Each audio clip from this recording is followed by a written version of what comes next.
नमस्कार। मैं सुनीता कथा मंथन में आप सबका स्वागत करती हूँ।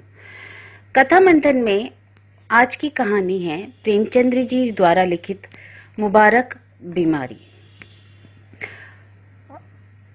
दोस्तों, आपके जो सारा आकाश का जो क्वेश्चंस था वो मैंने आपका इसमें सारा आकाश का नॉवल मैंने डाल दिया है और उसमें बाकी सारा आकाश के सारे वीडियोस का लिंक भी उस वीडियो में दे दिया है, तो प्लीज़ आप वहां जाकर के देख लीजिएगा।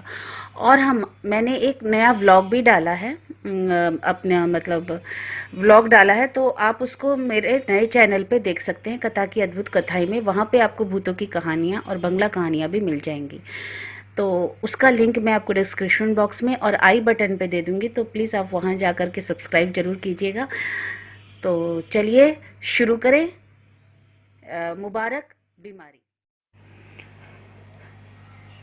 रात के 9 बज गए थे। एक युवती अंगीठी के सामने बैठी हुई आग फूंकती थी और उसके गाल आग के कुंदनी रंग में दहक रहे थे। उसकी बड़ी बड़ी आंखें दरवाजे की तरफ लगी हुई थी। कभी चौंक कर आंगन की तरफ ताकती तो कभी कमरे की तरफ। फिर आने वालों की इस देरी से त्योरियों पर बल पड़ जाते और आंखों में हल्का सा गुस्सा नजर आता। कमल पानी में झकोले खाने लगता। इस बीच आने वालों की आहट मिली। कहर बाहर खड़ा खर्राटे ले रहा था। बूढ़े लाला हरनाम दास ने आते ही उसे एक ठोकर लगाकर कहा, कमबख्त, अभी शाम हुई है और अभी से लंबी तान दी। नौजवान लाला हरिदास घर में दाखिल हुए, चेहरा बुझा हुआ, चिंतित। देवकी ने आकर उनका हाथ पकड़ लिया और गुस्से व प्यार की मिली हुई आवाज में बोली, आज इतनी देर क्यों हुई? दोनों नए खिले हुए फूल थे। एक पर उसकी ताजगी थी, दूसरा धूप से मुरझाया हुआ। हरिदास, हाँ आज देर हो गई, तुम यहाँ क्यों बैठी रही? देवकी, क्या करती, आग बुझी जाती थी, खाना ना ठंडा हो जाता? हरिदास, तुम जरा से काम के लिए इतनी आग के सामने ना बैठा करो, बाज आया गरम खाने से। देवकी, अच्छा कपड़े तो उतारो, आज इतनी देर क्यों की? हरिदास, क्या बताऊं, पिताजी ने ऐसा नाक में दम कर दिया है कि कुछ कहते नहीं बनता। इस रोज रोज की झंझट से तो यही अच्छा कि मैं कहीं और नौकरी कर लूं।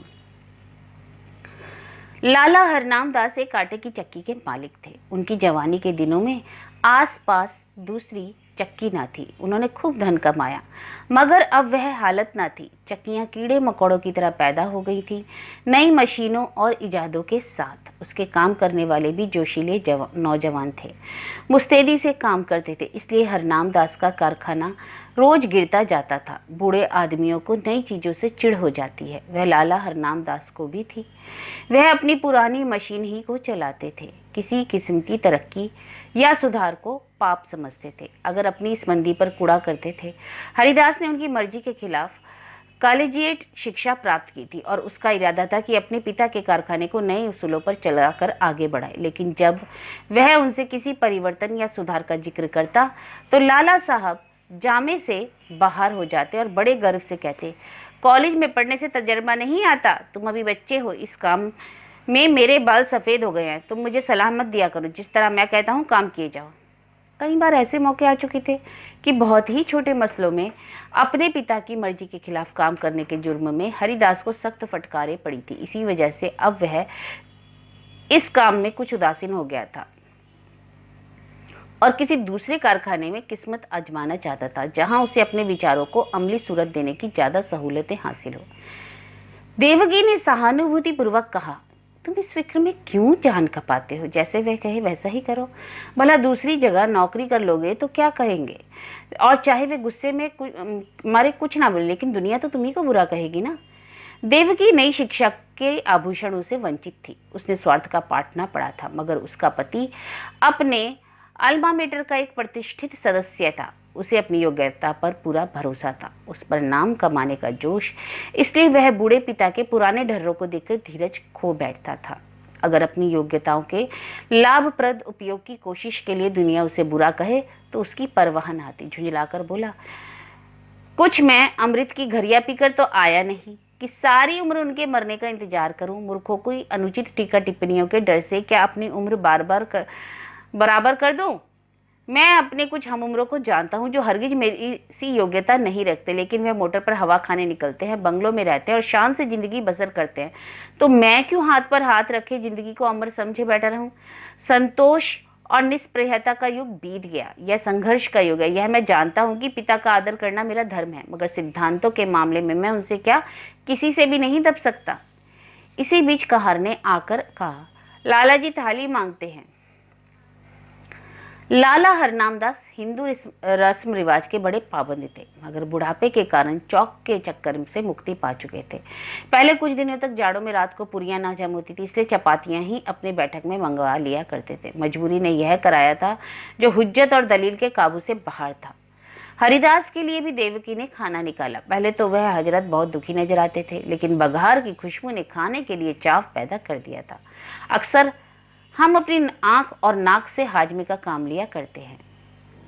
लाला हरनामदास रात को भले चंगे सोए, लेकिन अपने बेटे की गुस्ताखियां और कुछ अपने कारोबार की सुस्ती और मंदी उनकी आत्मा के लिए भयानक कष्ट का कारण हो गई। और चाहे इसी की विजय का असर हो, चाहे बुढ़ापे का, सुबह होने से पहले उन पर लकवे का हमला हो गया। जबान बंद हो गई और चेहरा ऐंठ गया।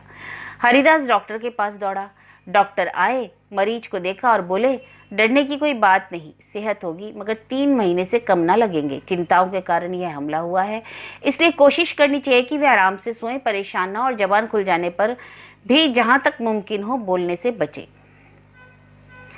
बेचारी देवकी बैठी रो रही थी। हरिदास ने आकर उसको सांत्वना दी और फिर डॉक्टर के यहाँ से दवा लाकर दी। थोड़ी देर में मरीज को होश आया। इधर उधर कुछ खोजती हुई निगाहों से देखा कि जैसे कुछ कहना चाहते हैं, और फिर इशारे से लिखन के लिए कागज मांगा। हरिदास ने कागज और पेंसिल रख दी तो बूढ़े लाला साहब ने हाथों को खूब संभाल कर लिखा, इंतजाम दीनानाथ के हाथ में रहे। ये शब्द हरिदास के हृदय में तीर की तरह लगे। अफसोस, अब भी मुझ पर भरोसा नहीं, यानी कि दीनानाथ मेरा मालिक होगा और मैं उसका गुलाम बनकर रहूंगा। यह नहीं होने का। कागज लिए देवकी के पास आए और बोले, लाला जी ने दीनानाथ को मैनेजर बनाया है, उन्हें मुझ पर इतना एतबार भी नहीं है, लेकिन मैं इस मौके को हाथ से ना दूंगा। उनकी बीमारी का अफसोस तो जरूर है, मगर शायद परमात्मा ने मुझे अपनी योग्यता दिखलाने का यह अवसर दिया है और इससे मैं जरूर फायदा उठाऊंगा। कारखाने के कर्मचारियों ने इस दुर्घटना की खबर सुनी तो बहुत घबराए। उनमें कई निकम्मे आदमी भरे हुए थे जो सिर्फ खुशामद और चिकनी चुपड़ी बातों की रोटी खाते थे। मिस्त्री ने कई दूसरे कारखानों में मरम्मत का काम उठा लिया था और रोज किसी न किसी बहाने से खिसक जाता था। फायरमैन और मशीनमैन दिन को झूठ मूठ चक्की की सफाई में काटते थे और रात के काम करके ओवर टाइम की मजदूरी लिया करते थे। दीनानाथ जरूर हथियार और तजुर्बेकार आदमी था, मगर उसे भी काम करने के मुकाबले में जी हाँ रटते रहने में ज्यादा मजा आता था। लाला हरनामदास मजदूरी देने में बहुत हीले हवाले किया करते थे और अक्सर काट कपट के भी आदि थे। इसी को वह कारोबार का अच्छा उसूल समझते थे। हरिदास ने कारखाने में पहुंचते ही साफ शब्दों में कह दिया कि तुम लोगों को मेरे वक्त में जी लगाकर काम करना होगा। मैं इसी महीने में काम देखकर सबकी तरक्की करूंगा, मगर अब टाल मटोल का गुजारा नहीं। जिन्हें मंजूर ना हो अपना बोरिया बिस्तर संभाले। और फिर दीनानाथ को बुलाकर कहा, भाई साहब, मुझे खूब मालूम है कि आप होशियार और सूझबूझ रखने वाले आदमी हैं। आपने अब तक यह यहाँ का जो रंग देखा वही अख्तियार किया, लेकिन अब मुझे आपके तजुर्बे और मेहनत की जरूरत है। पुराने हिसाबों की जांच पड़ताल कीजिए। बाहर से काम मेरा जिम्मा है, लेकिन यहाँ का इंतजाम आपके सुपुर्द। जो कुछ नफा होगा उसमें आपका भी हिस्सा होगा। मैं चाहता हूँ कि दादा की अनुपस्थिति में कुछ अच्छा काम करके दिखाऊं। इस मुस्तैदी और चुस्ती का असर बहुत जल्द कारखाने में नजर आने लगा। हरिदास ने खूब इश्तिहार बांटे। उसका असर यह हुआ कि काम आने लगा। दीनानाथ की मुस्तैदी की बदौलत ग्राहकों को नियत समय पर और किफायत से आटा मिलने लगा। पहला महीना भी खत्म ना हुआ था कि हरिदास ने नई मशीन मंगवाई, थोड़े अनुभवी आदमी रख लिए। फिर क्या था, सारे शहर में इस कारखाने की धूम मच गई। हरिदास ग्राहकों से इतनी अच्छी तरह से पेश आता कि जो एक बार उससे मुआमला करता वह हमेशा के लिए उसका खरीदार बन जाता। कर्मचारियों के साथ उसका सिद्धांत था, काम सख्त और मजदूरी ठीक। उसके ऊंचे व्यक्तित्व का भी स्पष्ट प्रभाव दिखाई पड़ा। करीब करीब सभी कारखानों का रंग फीका पड़ गया। उसने बहुत ही कम नफे और ठेले ले लिए। मशीन को दम मारने की मोहलत ना थी। रात और दिन काम बहुत होता था। तीसरा महीना खत्म होते होते उस कारखाने की शक्ल ही बदल गई। हाथे में घुसते ही ठेले और गाड़ियों की भीड़ नजर आती थी। कारखाने में बड़ी चहल पहल थी, हर आदमी अपने अपने काम में लगा हुआ। इसके साथ भी कि प्रबंध कौशल का यह वरदान था कि भद्दी हड़बड़ी और जल्दबाजी का कहीं निशान न था। लाला हरनाम दास धीरे धीरे ठीक होने लगे। 1 महीने के बाद वह कुछ रुक रुक कर बोलने लगे। डॉक्टरों की सख्त ताकीद थी कि उन्हें पूरी शांति की स्थिति में रखा जाए, मगर जब उनकी जबान खुली उन्हें एक दम को भी चैन न था। देवकी से कहा करते, सारा कारोबार मिट्टी में मिला दिया जाता है। यह लड़का मालूम नहीं क्या कर रहा है, सारा काम अपने हाथ में ले रखा है। मैंने ताकीद कर दी थी कि दीनानाथ को मैनेजर बनाना, लेकिन उसने जरा परवाह न की। मेरी सारी उम्र की कमाई बर्बाद हुई जाती है लगे है। देवकी उनको सांत्वना देती कि आप इन बातों की आशंका ना करें, कारोबार बहुत खूबी से चल रहा है और खूब नफा हो रहा है। पर वह भी इस मामले में तूल देते हुए डरती थी कि कहीं लकवे का फिर हमला ना हो जाए। हूँ हाँ कहकर टालना चाहती।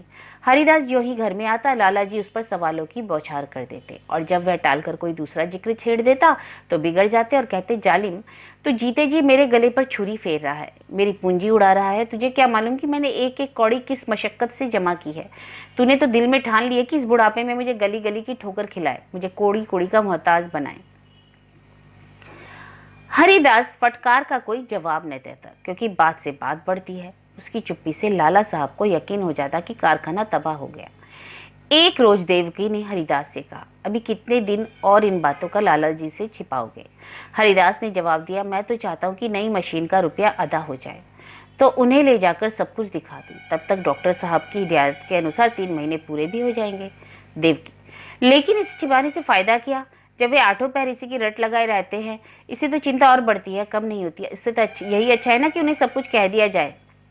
हरिदास, मेरे कहने का तो उन्हें यकीन आ चुका। हाँ, दीनानाथ कहे तो शायद ठीक है। देवकी, अच्छा तो कल दीनानाथ को यहाँ भेज दो, लाला जी उसे देख के खुद ही बुला लेंगे। तुम्हें इस रोज रोज की डांट फटकार से तो छुट्टी मिल जाएगी।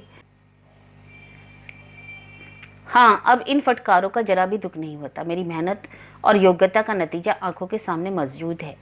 जब मैंने कारखाना आने हाथ में लिया था, आमदनी और खर्च का मीजान मुश्किल से बैठता था। आज 5 से का नफा है। तीसरा महीना खत्म होने वाला है और मैं मशीन की आधी कीमत अदा कर चुका। शायद अगले महीने 2 महीने में पूरी कीमत अदा हो जाएगी। उस वक्त से कारखाने का खर्च तिगने से ज्यादा है, लेकिन आमदनी पंचगुनी हो गई है। हजरत देखेंगे तो आंखें ना खुल जाएंगी।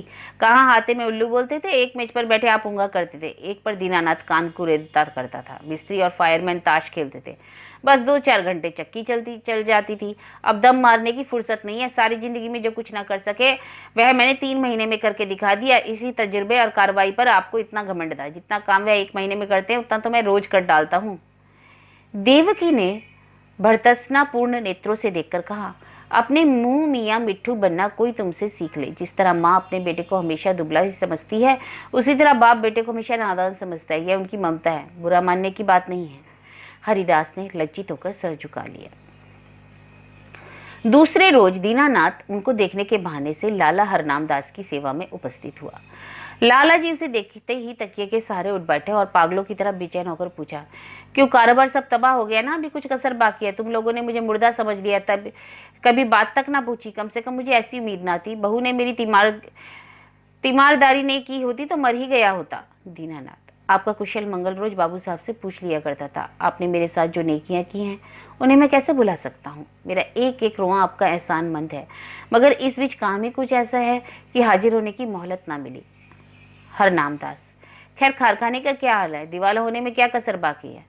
दीनानाथ ने ताज्जुब के साथ कहा, यह आपसे किसने कह दिया दिवाला होने वाला है? इस अरसे में कारोबार में जो तरक्की हुई है वह आप खुद अपनी आंखों से देख लेंगे। हरनाम दास ने व्यंग पूर्वक कहा, शायद तुम्हारे बाबू साहब ने तुम्हारी मनचाही तरक्की कर दी। अच्छा, अब स्वामी भक्ति छोड़ो और साफ बतलाओ। मैंने सख्त ताकीद कर दी थी कि कारखाने का इंतजाम तुम्हारे हाथ में रहेगा, मगर शायद हरिदास ने सब कुछ अपने हाथ में रखा। जी हाँ, मगर मुझे इसका जरा भी दुख नहीं। वही रईस काम के लिए ठीक भी थे। जो कुछ उन्होंने कर दिखाया वह मुझसे हरगिज ना हो सकता। यह तो सुनकर मुझे हैरत होती है। बतलाओ ना क्या तरक्की हुई? दीनानाथ, तफसील तो बहुत ज्यादा होगी, मगर थोड़े में यह समझ लीजिए कि पहले हम लोग जितना काम 1 महीने में करते थे उतना अब रोज होता है। नई मशीन आई है, उसकी आधी कीमत अदा हो चुकी है। वह अक्सर रात को भी चलती है। ठाकुर कंपनी का 5000 मन आटे का ठेका लिया था, वह पूरा होने वाला है। जगत राम बनवारी लाल से कमसरियट का ठेका लिया था, उन्होंने हमको 500 बोरे माहवार का बायना दिया है। इसी तरह और फुटकर काम कई गुना बढ़ गया है। आमदनी के साथ खर्चे भी बढ़े हैं। कई आदमी नहीं रखे हैं। मुलाजिमों को मजदूरी के साथ कमीशन भी मिलता है, मगर खालिस नफा पहले के मुकाबले में चौगुने के करीब है। हरनाम दास ने बड़े ध्यान से बात सुनी। वह गौर से दीनानाथ के चेहरे की तरफ देख रहे थे। शायद उसके दिल में बैठकर सच्चाई की तह तक पहुंचना चाहते थे। संदेहपूर्वक स्वर में बोले, दीनानाथ, तुम कभी मुझसे झूठ तो नहीं बोलते थे, लेकिन तो भी मुझे इन बातों पर यकीन नहीं आता, और जब तक अपनी आंखों से न देखना लूंगा यकीन ना आएगा। दीनानाथ कुछ निराश होकर विदा हुआ। उसे आशा थी कि लाला साहब तरक्की और कारगुजारी की बातें सुनते ही फूले न समाएंगे और मेरी मेहनत की दाद देंगे। उस बेचारे को ना मालूम था कि कुछ दिलों में संदेह की जड़ इतनी मजबूत होती है कि सबूत और दलील के हमले उस पर कुछ असर नहीं दिखाते। यहाँ तक कि वह अपनी आंख से देखने को भी धोखा या तिलिस्म समझता है। दीनानाथ के चले जाने के बाद लाला हरनामदास कुछ देर तक गहरे विचार में डूबे रहे और फिर यकायक कहार से बग्घी मंगवाई, लाठी के सहारे बग्घी में आ बैठे और उसे अपनी चक्की घर चलने का हुक्म दिया। दोपहर का वक्त था। कारखानों के मजदूर खाना खाने के लिए गोल के गोल भागे चले जाते थे, मगर हरिदास के कारखाने में काम जारी था। बग्घी हाथे में दाखिल हुई। दोनों तरफ फूलों की कतारें नजर आई। माली क्यारियों में पानी दे रहा था। ठेले और गाड़ियों के मारे बग्घी को निकलने की जगह न मिलती। जिधर निगाह जाती सफाई और हरियाली नजर आती। हरिदास अपने मुहर्रिर को कुछ खतों का मसौदा लिखा रहा था कि बूढ़े लाला जी लाठी टेकते हुए कारखाने में दाखिल हुए। हरिदास फौरन उठ खड़ा हुआ और उन्हें हाथों से सहारा देते हुए बोला, आपने कहला क्यों ना भेजा कि मैं आना चाहता हूँ? पालकी मंगवा देता, आपको बहुत तकलीफ हुई। यह कहकर उसने एक आराम कुर्सी बैठने के लिए खिसका दी। कारखाने के कर्मचारी दौड़े और उनके चारों तरफ बहुत अदब के साथ खड़े हो गए। हरनामदास कुर्सी पर बैठ गए और बोरों के छत चूमने वाले ढेर पर नजर दौड़ाकर बोले, मालूम होता है दीनानाथ सच कहता था। मुझे यहाँ कुछ नई सूरतें नजर आती हैं। भला कितना काम रोज होता है, बताओ तो? हरिदास, आजकल काम ज्यादा आ गया था, इसलिए कोई 500 मन रोजाना तैयार हो जाता था, लेकिन औसत 250 मन का रहेगा। मुझे नई मशीन की कीमत अदा करनी थी, इसलिए अक्सर रात को भी काम होता है। हरनामदास, कुछ कर्ज लेना पड़ा? नहीं, एक कौड़ी नहीं, सिर्फ मशीन की आधी कीमत बाकी है। हरनामदास के चेहरे पर इत्मीनान का रंग नजर आया। संदेह ने वह विश्वास को जगा दी।